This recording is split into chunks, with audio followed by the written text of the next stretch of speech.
الشيطان جاسم على قلب بني آدم فإذا ذكر الله خلاص وإذا غفل وسوس أو كما قال النبي صلى الله عليه وسلم মুসলমান আওয়াজ করে একবার বলা যাবে কি আল্লাহু আকবার।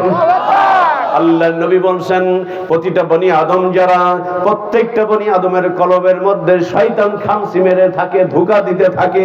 সুদ খাওয়ার সমস্যা নাই, ঘুষ খাওয়ার সমস্যা নাই, আব্বা মায়ের সঙ্গে বিয়াদবি করার সমস্যা নাই, এতিমের সম্পদ লুণ্ঠন করার সমস্যা নাই, এগুলো শয়তান ধোঁকা দেয়। অন্যের জমিনের আলফেল সমস্যা নাই, এক দোকান থেকে বাকি খেয়ে ঘুরে আর এক দোকানে যায় খা সমস্যা নাই। কি বলেন? এগুলো শয়তানে ধোঁকা দেয়। আল্লাহর নবী বলেন এই ধোঁকা থেকে বাঁচতে হলে বিভিন্ন প্রক্রিয়ার আমল আছে, এর মধ্যে সর্বোত্তম আমল হচ্ছে ফাযকুরুনি আযকুরকুম। আমার আল্লাহ বলেন আমারে ডাকো, আমি ডাক দিলে শুনবো।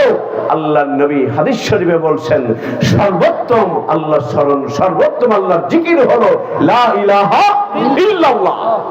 যেই মানুষটা অধিক পরিমাণে আল্লাহ পাকের জিকির করবে তার কলবটা নূরে নূরান্বিত হয়ে যাবে।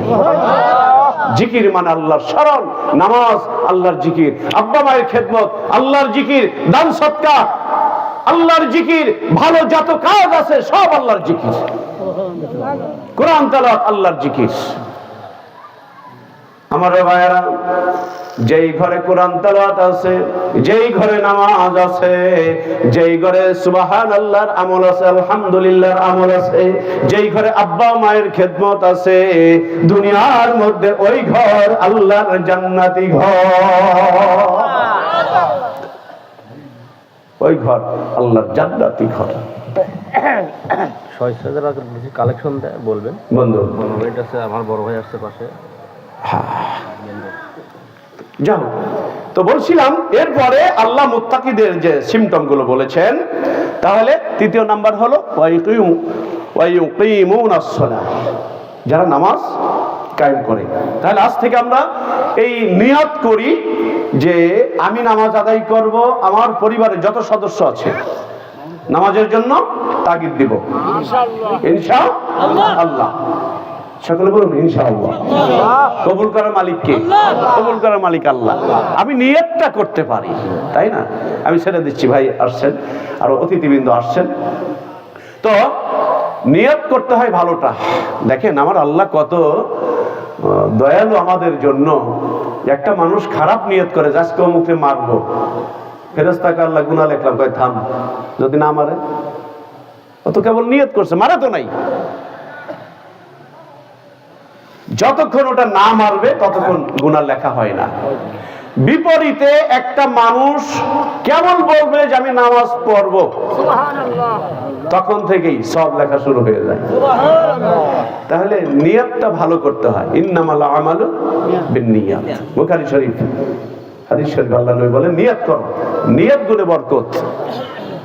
তাহলে আজ থেকে আমরা, আমার মায়েরা যারা বসে আছেন, মহিলা প্যান্ডেল আছে নাকি? হাই হাই, আগে বলবেন না মহিলা প্যান্ডেল আছে। আরে সুবহানাল্লাহ, মেয়েরাও কম নয় যাদের পেটে মানুষ হয়। বৈজ্ঞানিকরা বলেছেন একটা মা একটা জাতিকে উপহার দিতে পারে। এই কথা শুধু বৈজ্ঞানিকের বাচ্চা বৈজ্ঞানিক বলে নাই। আজ থেকে 1500 বছর আগে বিশ্ব নবী, দরুদি নবী, মায়ার নবী, দয়ার নবী বলেছেন মায়ের পায়ের নিচে সন্তানের বেহেশত। সুবহানাল্লাহ। রিজিক চাও, মায়ের পায়ে ধরে কান্দো, মায়ের খেদমত করো, বাবার খেদমত করো, আমি আল্লাহ রিজিকে বরকত দিয়ে দেব। তাহলে আমরা আজ থেকে নিয়ত করব, সামনে রোজা আসতেছে, গ্যাস্ট্রিকের কারণে রোজা রাখবো না। কি বলে? ওই যে কেউ কেউ কয় যে আমার গ্যাস্ট্রিক, আমি রোজা রাখতে পারি। দিনের বেলা খাইতে পারো।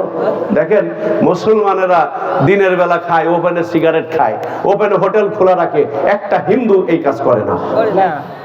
কি বলেন, যে ইজ্জতটা দেওয়ার দরকার ছিল আমার আপনার মুসলমানদের, সেই ইজ্জতটা মুসলমানরা না দিয়ে অন্য ধর্মের সম্মানিত অন্য ধর্মের মানুষেরা কিন্তু ইজ্জত দেয়।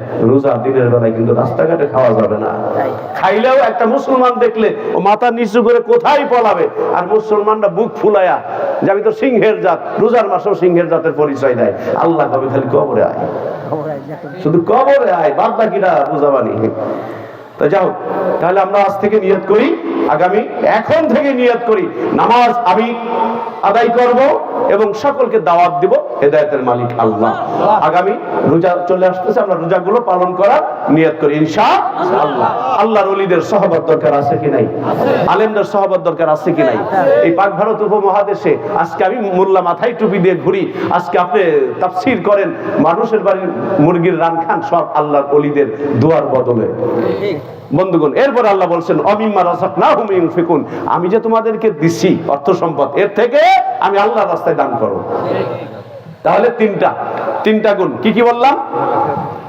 কি বললাম? অদৃশ্যকে বিশ্বাস, ঈমান, মানে মুত্তাকিদের পরিচয় অদৃশ্যকে বিশ্বাস। 2 নাম্বার নামাজ প্রতিষ্ঠা করা, কায়েম করা। 3 নাম্বার আল্লাহ যা রিজিক দিয়েছেন তার থেকে ব্যয় করা। কোথায়? গাজীর গানে না, বিচার গানে না, আল্লাহ। কোথায় দান করবেন? আল্লাহর রাস্তায়। কে বলছেন? আল্লাহ। তাহলে এখানে আমরা যারা আছি অবশ্যই আল্লাহকে দেখি নাই, বিশ্বাস করি, একটা সিমটম আছে। 2 নাম্বার অবশ্যই কম বেশি নামাজ কালাম আমরা পড়ি, না পড়লেও অন্তত ঈদের নামাজ তো পড়েন। আমি সবার কথা বলছি না, কেউ কারো আমি কাউকে ছোট করার জন্য বলছি না, উদাহরণ সেট করছি। আর 3 নাম্বার হলো দান করা। হযরত ওসমান রাদিয়াল্লাহু তাআলা আনহু বলছে, ইয়া রাসূলুল্লাহ, আমি তো এত অর্থ সম্পদ আমি কই রাখবো, আমার আর এত অর্থ সম্পদ ভালো লাগে না, ইয়া নবী আল্লাহ আমার জন্য দোয়া করেন, আমি যেন একটু গরিব হয়ে যাই। আল্লাহর নবী বলছেন যে উটের পিঠে বসে খানা খাবা। কোথায়? উটের পিঠে বসে খানা খাবা। হযরত ওসমান রাদিয়াল্লাহু তাআলা বললেন যে যেহেতু আমার নবী বলেছেন, এখানে কোনো কথা নেই। উটের পিঠে বসে খানা খাইতে লাগলেন। কিছুদিন পরে অর্থ সম্পদ বাইরে যায়, আরো বেশি হয়ে গেছে। বললেন, ইয়া রাসূলুল্লাহ, আপনার কাছে বললাম কি আর আপনি কইলেন কি? কই কেন? আমল করো নাই? করছি। কেমনে খাইছো? উটের পিঠে বসেই খাইছি, দস্তরখানা বিছায় খাইছি। সুবহানাল্লাহ। কেন? দস্তরখানা বিছে খাইছি এই কারণে যে খাবারটা পড়ে গেছে ওটা আবার উঠে খেয়ে নিয়েছি। আল্লাহর নবী বলছেন তুমি এইভাবে কিয়ামত পর্যন্ত যদি খাইতে থাকো তোমার সম্পদ কমবে না, কারণ এটা সুন্নাত তরিকা। সুবহানাল্লাহ। এজন্য ধনী হইতে চান দস্তরখানা বিছে খানা খান, ধনী হতে চান সূরা দুখান পড়েন, হায়াত বেড়ে যাবে। ধনী হতে চান আল্লাহর রাস্তায় দান করেন, হায়াতও বাড়বে, ধনীও হওয়া যাবে। বলবেন কেমনে? এটা ব্যবসা, আল্লাহর সঙ্গে ব্যবসা। আল্লাহ বলছেন জান দাও, মাল দাও, আমি আল্লাহ তোমাকে জান্নাত দিব। এই জন্য আমার ভাই